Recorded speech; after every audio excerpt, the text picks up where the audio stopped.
یو ټیک ټاکر جینۍ مړه شوه.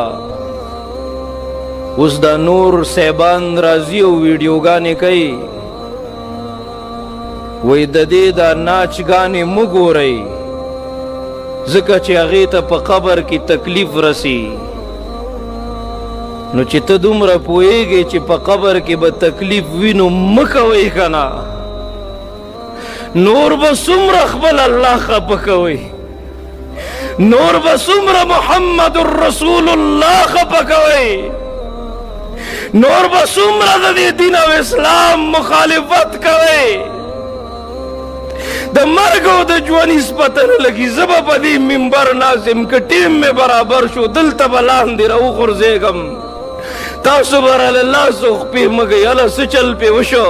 وظن انه الفراق اذا جاء اجلهم لا يستاخرون ساعة ولا يستقدمون. کله چې د رب د طرف نه فیصله راله بس خبره ختم.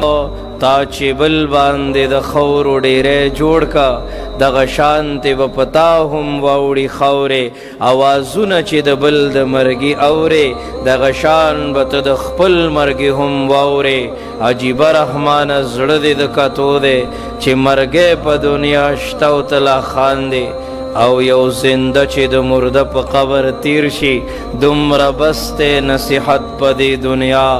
او په مزار مې داسې چپ ولې تیریږي، تورې خاورې خو آواز کولی نشي. ټیک ټاک به خلک ګوري، ستا بې حیایي به خلک ګوري. ای خورې که نن ستا په سر باندې د بیبي فاطمې د حیا څادر په نظر نه راځي نو موږ ناکام یو. دا د ګناهونو دلدل به موږ د جهنم کندو ته وغورځئ. دې غفلت او بې حیایي زموږ معاشرې بربادې کړې، زموږ مدرسو ته نقصان ورسولو، زموږ جومات ته نقصان ورسولو. وګوره خاندانونو کې کورونو کې توړ پیدا کړی دی، زموږ د سجدو نه حسن ختم کړی دی که نه.